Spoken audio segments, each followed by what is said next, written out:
What is up, everybody? Welcome in to the Fantasy Tap. John, stop mimicking me. Yeah, I know you do. Yeah, you do. We like to keep it fun, light, and helpful here at the Fantasy Tap. My name is Michael, and this is John. What's up going? What is up going? What's up going? Everybody, how are we doing today? I hope they're doing good. I hope they're doing good too.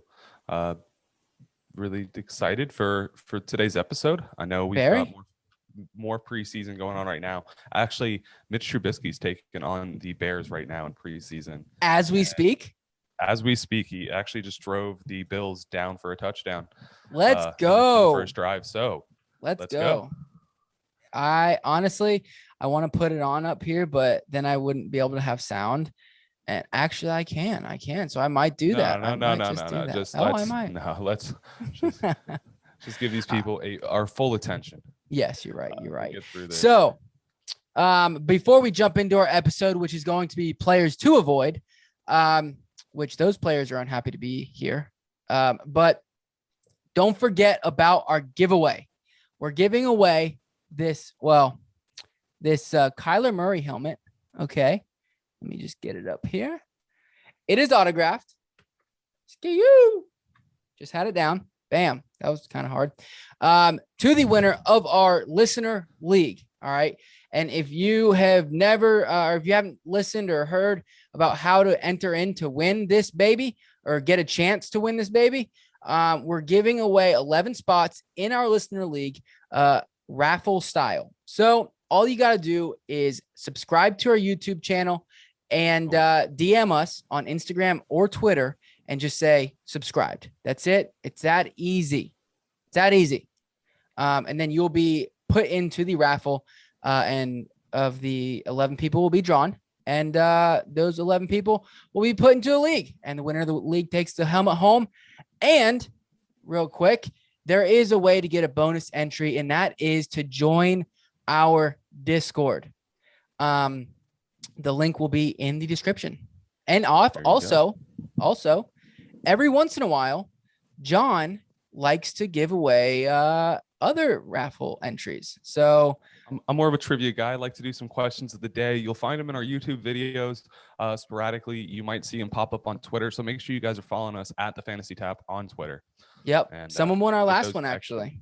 It was Dalvin Cook. The answer was Dalvin Cook, the only running back that didn't have a running back 24 weekly finish or worse. It's true. And half point. So don't forget to do that because we'd love to have you. So anyways, guys, let's jump in. 10 players to avoid this year when drafting in fantasy football. This is based on half PPR leagues, all their ADPs and such. John, kick it off. I'm going to kick it off really strong. Let's get the comments going. Let's get everyone wondering why. First player I'm avoiding, and I've caught myself avoiding in all drafts, unless it's just a fun league or doing some kind of weird styles to it. But that's going to be Patrick Mahomes. The quarterback one. And it's not that I don't think Patrick Mahomes is going to reproduce as quarterback one. Not that I don't see it in his realm of opportunity.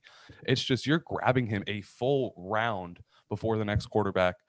Josh Allen's going 15 picks behind him. And then Kyler Murray's going 8 picks behind Josh Allen all the way in the 4th round. Now, that means that you can be waiting and grabbing a quarterback that could have a similar opportunity to finish as that quarterback one on the year, and then still being able to grab a high-end running back, another high-end receiver, even grabbing those high-end tight ends, and then still getting one of those high-end quarterbacks if you really want one this year. Yes, I agree. Honestly, I'm not taking Patrick Mahomes in any leagues. The only format I would take Patrick Mahomes or consider Patrick Mahomes is Dynasty. But that's it. I think you can get same or similar or even better numbers, like John said, from a quarterback later. So I agree with you on that one. In a super flex league, you could take him as that quarterback one, being that you're not going to get a chance at these other quarterbacks coming by. Only reason you're avoiding him is that other guys are coming much later that could produce similar numbers. Is he still a baller? Is he the 101 in super flex leagues? I mean, I think it depends. If you're taking quarterback first and you're not punting the quarterback for another high end and then grabbing a late round guy as your second quarterback, then you could get away with maybe, I don't know. I hate to say it, but yeah, I guess so. All right. Well, but we're talking regular 12-man. So Yeah. No super flex or anything like that. John, who's your next guy? My next guy is actually going to be Justin Jefferson. Really Hot just picking take city over here. Taking everyone's favorite players. So my real reason for avoiding Justin Jefferson so far this season is just that you're drafting him about where he's going to finish. A great season for him next season would be reproducing what we just got, which cracked wide receiver 6. But the problem for me is going to be that offensive line in Minnesota kind of got beat up a little bit this offseason. They did lose Riley Reef. They did spend a higher first-round pick. But I just don't Christian see them. Darsaw, he's balling. Yeah. I just don't see them having as many offensive downs as they were last season. In 2019, they finished as the 28th most offensive plays out of the NFL. And then back in 2020, they jumped all the way up to 19. And part of that comes off the fact that their defense just really, really got injured last year, fell apart and was just giving up big games, forcing them to be on the field a lot. They do have those guys coming back from injury and have spent even more draft capital and a lot of money in this offseason building up that defense. I just don't think the opportunity is going to be there for him to be that same guy. All right. I'm kind of on the fence with that one. I'm not going to lie. I do like Justin Jefferson this year. I have him as my wide receiver 6. I like him. I like him a lot. But that's an interesting take. It's an interesting. I think that their defense is going to be just as bad. But hey, whatever. I mean, I get where you're coming from. There's other guys in that area too. There are definitely other guys in that area that are, definitely you can consider taking. One of them, Calvin Ridley, he's going like 2 spots ahead of him. That's probably the only guy I would take personally over him. I know John has a different view on that. He likes couple over him. I like someone. I'm a big fan of Keenan Allen going a little bit behind him. I think that's someone that's going to be seeing a lot of volume. And then there's an argument that could be made for Terry McLaurin. I don't know if I'm ready for that argument yet, but I'm kind of on the fence between them. And then obviously you're still in those early rounds. There's running backs, and running backs are so key. You really should be pushing him. If he falls, though, Justin Jefferson is a great pick. I do think he's going to be good. I'm just afraid of how great and where you're drafting him. I'll tell you how great. He's a top 6 wide receiver. All right, let me move on to my first. And John's going to disagree with this one. I know it. And it's all right. My first player to avoid, and that's Najee Harris. Woo! He's been getting a lot of, I am a hater. A lot of hype lately.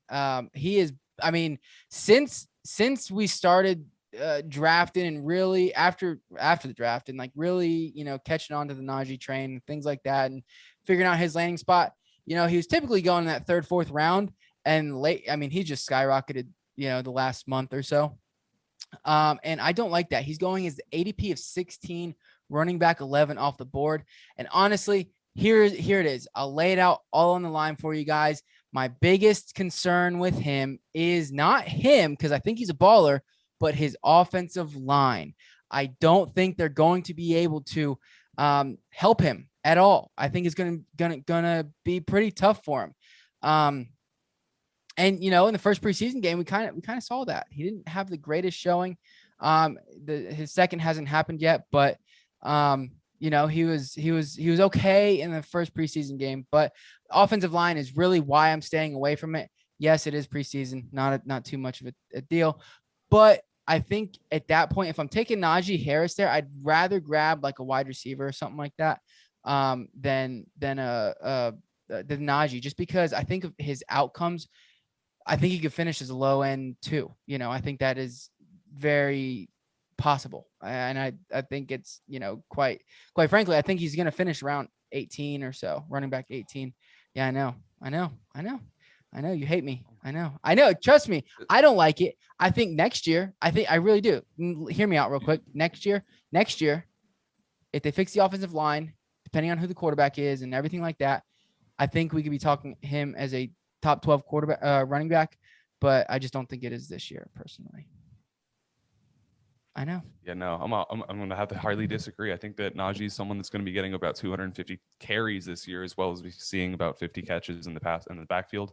And yeah, we're talking Pittsburgh obviously ranked last in rushing attempts last season, but that's because they had bad, unhealthy running backs plus a very bad offensive line. And it got worse.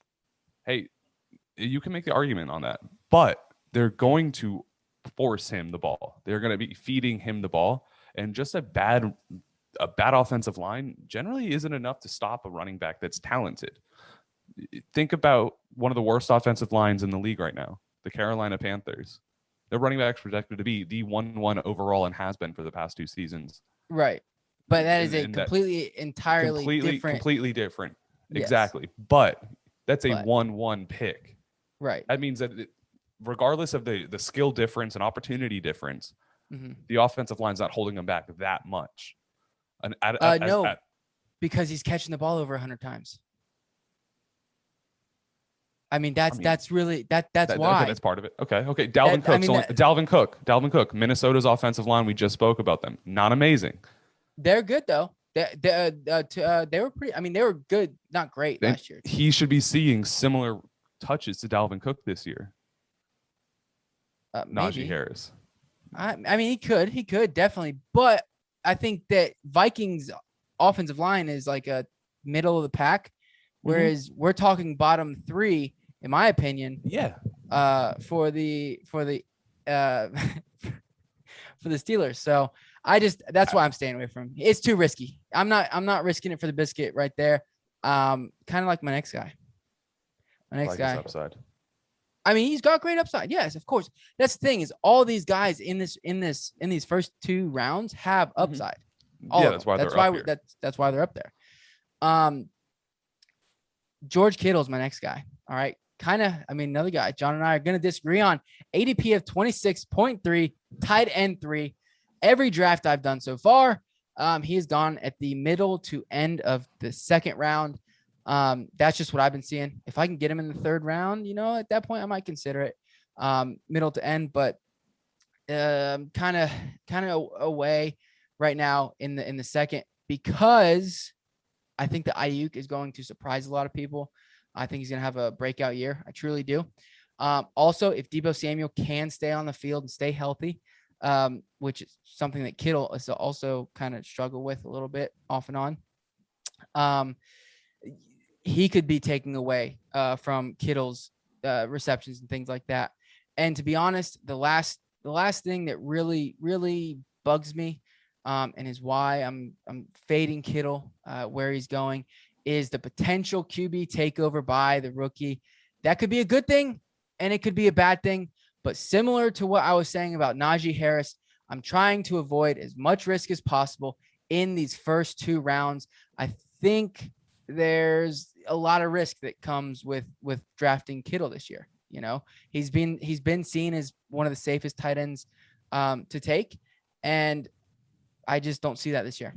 So I'm staying away from George Kittle. See, I think that's a much fairer take on a very talented player that could be great for everyone, and we disagree on his usage. That's a really good argument. It's true. Deebo could take second fiddle in that offense, along with their 48% rushing attempts average. So there's limited room there for Kittle. But my thing is he's been such a big part of that offense, especially with Jimmy Garoppolo. I think that he's going to stay targeted in that offense. I hope so. But there's a risk factor. So I hope so. In these early tight ends. So let me give you guys my next guy on the board, and it's someone that I've talked about a lot this offseason, and I hope I never have to see this man face to face if he ever listens to us, because he's not going to like me. It's going to be Saquon Barkley. I've been off the train completely all season. You know what he's going to do when he sees you? He's going to put your head between his quads and squash it like a watermelon. People would pay for that. Yeah, I know. Selling $5 a ticket here. 5? Are you kidding me? Guys would pay 30 grand. So Saquon Barkley, love the guy. I think he in himself is extremely talented and one of the top 5 running backs in the league right now. My biggest problem for him again, though, is his questionable usage in that brand new offense that's getting thrown together there. We don't know how they're going to be using this running back. We don't know if he's going to still be seeing those 200 plus carries, those 60 to 80 targets from what we saw 2 years ago once. Back in 2019, he was an absolute stud. 2018, even better. But he's been in the league for 3 years. He's only played a little bit more than a season and a half. And even his best season in the league was because he finished as running back 1, but it was a low scoring running back year on itself. He will get total touches. He will get a lot of volume, but I don't think it's going to be enough to keep him up as that running back 7, especially with the amount of pass catching that they brought into that team. And it being Daniel Jones's last opportunity to keep his roster spot, and before they decide to move on to another player, they're going to have to use that guy's arm.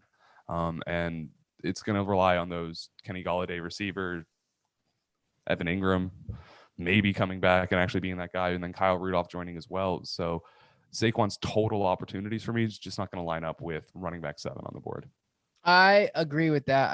I would take him at the late, if I'm on the turn and I can grab him at 12, maybe stack Saquon and Austin Eckler or something like that. I would love to do that, but not where he's going. And he's not, in the majority of drafts, he's not falling that far. Unless you're in a league of Johns, then he's not falling that far. League of Johns, he's fallen until about pick running backs 15, 16. Yeah, there you go. So, all right, let me get into my third pick, and it's kind of a conglomerate. That is most of the Panthers wide receivers. And hear me out. That is DJ Moore and Robby Anderson, really. DJ Moore, ADP of 54.8, wide receiver 21. Robby Anderson, 86.5, wide receiver 32. Keep it short and simple. Bad quarterback. He's never produced a wide receiver above wide receiver 37. I don't like Sam Darnold. John will tell you I was going to give him the benefit of the doubt earlier when he got traded. But then I got some sense knocked into me. I don't trust him. I think a lot of this offense, per usual, is going to go through Christian McCaffrey. Also, we saw last year Teddy Bridgewater, who, I mean, I don't know if you agree with me, is a better quarterback than Sam Darnold. I would agree. And without CMC, DJ Moore still only finishes the wide receiver 21. So, and that's where he's being drafted this year. So, worst quarterback, CMC's back. I'm backing off. I don't blame you. Same with Robby Anderson. I actually don't blame you. I don't think a lot of people are getting, hyped about him last year and stuff like that. Really the only guy who I would take a shot on, and just because of his hype, in the Carolina. Throughout training camp and stuff like that in Carolina, is Terrence Marshall. He's pretty much being undrafted, wide receiver 75. So if I want a piece of that offense, grab him. Also in that Robby Anderson range, I'm more than likely going like quarterback. That's where I'm targeting quarterbacks most of the time. So okay. Yeah, I'm gonna agree with you. I do like DJ Moore as my first wide receiver too.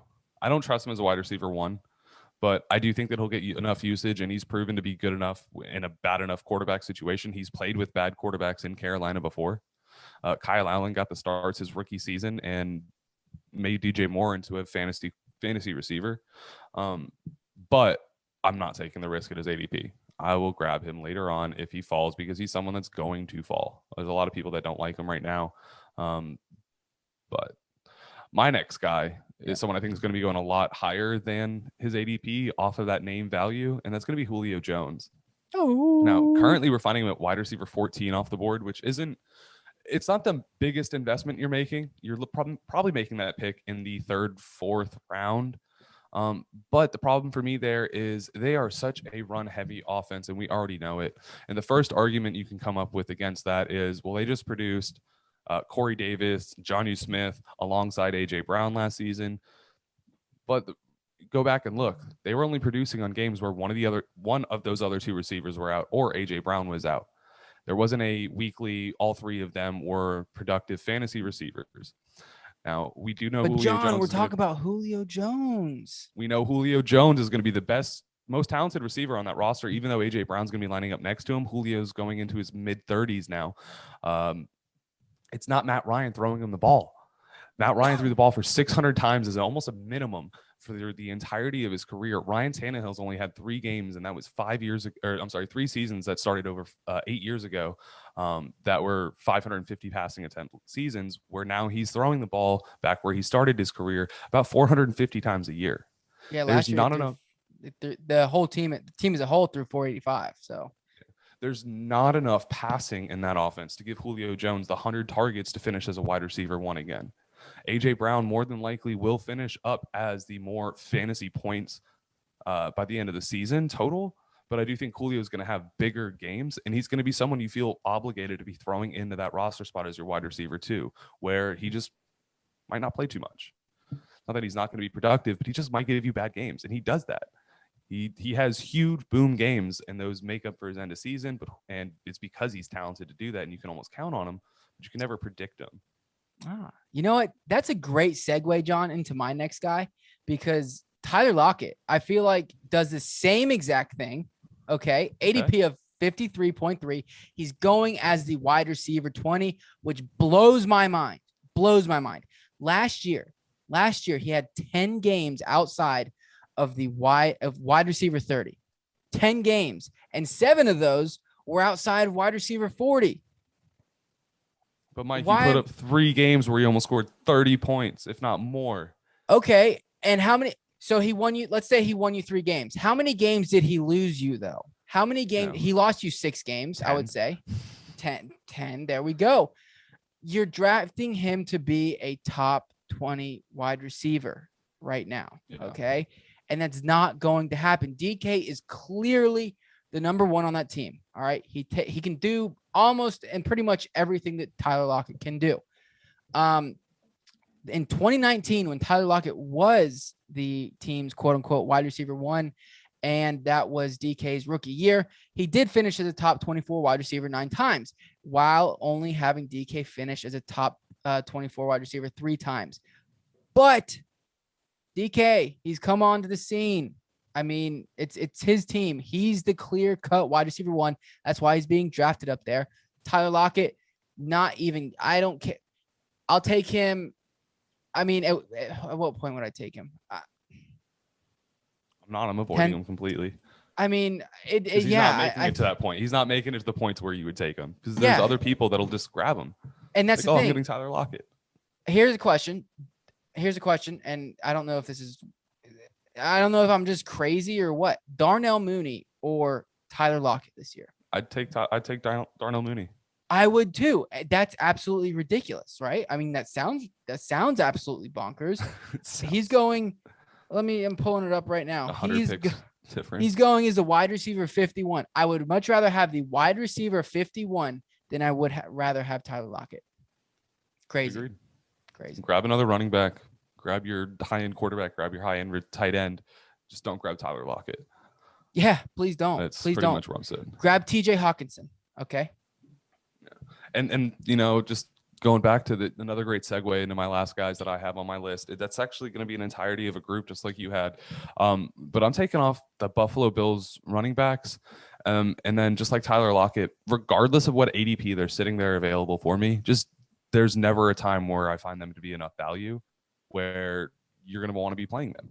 Zach Moss currently going as running back 36, going around guys like A.J. Dillon, James Conner, Kenyon Drake, Gus Edwards. So you're grabbing him late as a running back, and you're not going to be getting much upside from him. The most upside that Zach Moss brings to you is the quote-unquote red zone carries, which he got 36% of his total carries last year were within the 20, but he only scored on 5% of those carries. He's not, which is a good if you were a running back that was handling the 1 through 3 down rolls down the stretch of the field. Zach Moss just isn't going to be getting enough work. And then he's going to be in a committee working alongside Devin Singletary, who's going just a few picks below him, who's supposed to be the speedy pass catching back in that offense, but just had another complimentary back in Matt Breida added to the team. There's just going to be so many heads to feed, hot handwriting, and not enough volume for any of these running backs to be rosterable, let alone in your lineup on a weekly basis. Let one of them, all 3 of them will find themselves at the waivers, and when you need to stream a running back for a week, then you can pick Zach Moss up. But you could be getting guys like Like Yeah, Gus Edwards, I like a lot more. I agree 100%. AJ Dillon, James Conner, Kenyon Drake, all guys I would take over Zach Moss. I think AJ Dillon down the stretch has some potential value. And if Aaron Jones gets hurt, he steps right into an immediate role. James Conner, same thing. I think he has a great role there in Arizona. Kenyon Drake, I think he's going to be the main and only pass catching back there in Las Vegas, which is going to add, have some strong value. We've seen Zach Moss as he's had games as the lead back there, and it's just not pretty. So I don't like Zach Moss. I agree. Similarly, real quick, sorry, and I'll let you finish real quick. Similarly to what I said about Terrence Marshall in the Panthers wide receivers, the only running back I would consider, because his ADP is so low, a late round deep league shot would be Matt Breida, just because I've seen him before and he might stumble onto something. I don't trust anybody else. Random question. Would you rather have Gio Bernard or any of the Buffalo Bills running backs?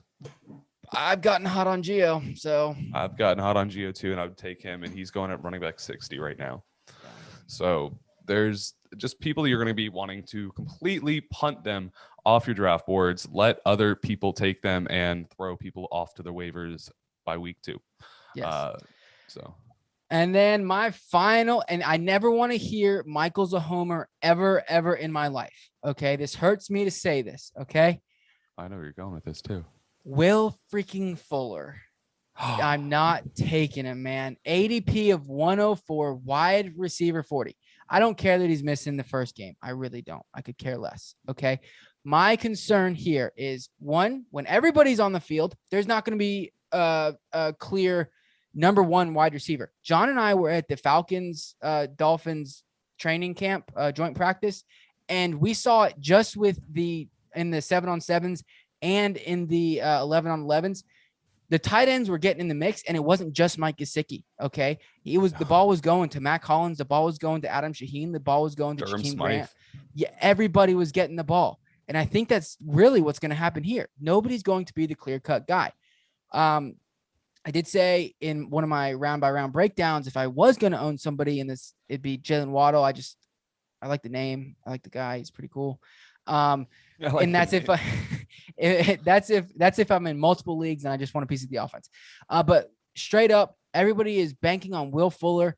And to be honest, because of his hot season last year, I don't see it. He's not going to have that opportunity this year. I know you're getting him at wide receiver 40 and the upside, Michael, and this and that. If you want the upside, grab somebody else later. Darnell Mooney's going as wide receiver 51. I keep bringing that name up, but he has got just as much upside as Will Fuller or close to it. And he's going 11 wide receivers later, and he's a clear number 2 on his team. Can I add to yours? This isn't even on my list, but now that you brought it up, I didn't know you're going Will Fuller. Yeah. I'd like to recommend just punting the entire Dolphins receiving core right now. Except for Jalen Waddle, because he has a cool name. Okay, I'll give you that. Jalen Waddle, I do like. You're grabbing him late enough, and he has a chance. But other guys on people's teams, especially if you're in dynasty leagues, are going to be finding, people are going to remember these names. But Devontae Parker, still in Miami. A lot of people still think that he has the chance to be a lot of something. I do not. And he's going at wide receiver. He's just going a little bit below. I just saw him on here. Going at wide receiver 51, still going before Darnell Mooney, and just below Fuller and Waddle. And then we've got Preston Williams is another name people, if they don't stay in fantasy too much, might be like, oh yeah, he was supposed to be big last season, but he was hurt. Now he's healthy. I don't really see a lot of value in Miami this year. I like Tua, Mike Gesicki. Myles Gaskin's another great guy I like. I do kind of. Other than Waddle, I don't think I'm gonna. There's no position at which I'm comfortable drafting any of the other players in this team. No. I do. I will say this. Similarly to Giovanni Bernard, I do like drafting Salvon Ahmed late. I like drafting him late. Just as a late round flyer. He's been getting a lot of pass catching. But this isn't about him. This is not about him. Yeah. This is about Will Fuller. He sucks. No, he doesn't suck. But don't draft him. So anyways, that was it, right? You got all yours, I got all mine. Yeah, we did it. Sweet. Dope. It's done. Avoid them. name them off real quick, and I'll name mine off, and then we'll send them. Then we'll send everybody off to study. All right, guys. So obviously, my first guy off the board, and mainly just due to the incredibly high ADP compared to the rest of his position, that's going to be Patrick Mahomes. Next is Justin Jefferson. Again, just more consistency, in my opinion, around him. Saquon Barkley finding himself overvalued after 2 injured years and high expectations from everyone. Then I'm going Julio Jones as a do not draft at wide receiver 14, just because of the fact that it's a lot to expect. Just because he's been a phenomenal wide receiver forever, and it's hard to talk crap about him, but he's been phenomenal for years. He's in a completely new offense that only passes the ball 66% of the time. The team that he just left, so going to be less volume in total. Then obviously the Buffalo running backs, the dumpster fire of running backs in the NFL right now, and will continue to always be. So just stay away. Yes, and mine are Najee Harris. Steelers running back, of course, that bad offensive line, horrible offensive line, 3 lost starters. George Kittle, he's going to have a lot more weapons around him. Brandon Ayuk, Deebo Samuel's going to be on the field this year. They also have Trey Sermon. He can catch the ball. Potential rookie quarterback too coming into the mix. Most of the wide receivers in the Panthers, DJ Moore and Robby Anderson specifically. I don't like their quarterback. And point blank period. Tyler Lockett gives you high scoring games 3 times a year, and then he's poo-poo. And then Will Fuller, no consistency whatsoever. Ball's going to be spread around that entire offense. High upside guy week in and week out. Probably similar to Tyler Lockett, but I don't think there's going to be – I know there's going to be no consistency in that offense as far as who's getting the ball. So stay away. Avoid. With these players. So just a reminder, guys, make sure that you guys get into this listener league to be a member or to be eligible for a roster position or a raffle spot. Just have to be a subscriber on YouTube and then DM us on our social media at the Fantasy Tap to let us know that you are interested in being a member. And then if you want a second raffle ticket, you can just join our Discord link that's going to be linked below and get that second opportunity. Winner gets that beautiful helmet that Mike's head's covering right now, but it's there. It is there, guys. Anyways, thanks so much for joining us. We love you guys. We'll see you next time for our 2021 sleepers. Love you guys. Sleepers are coming.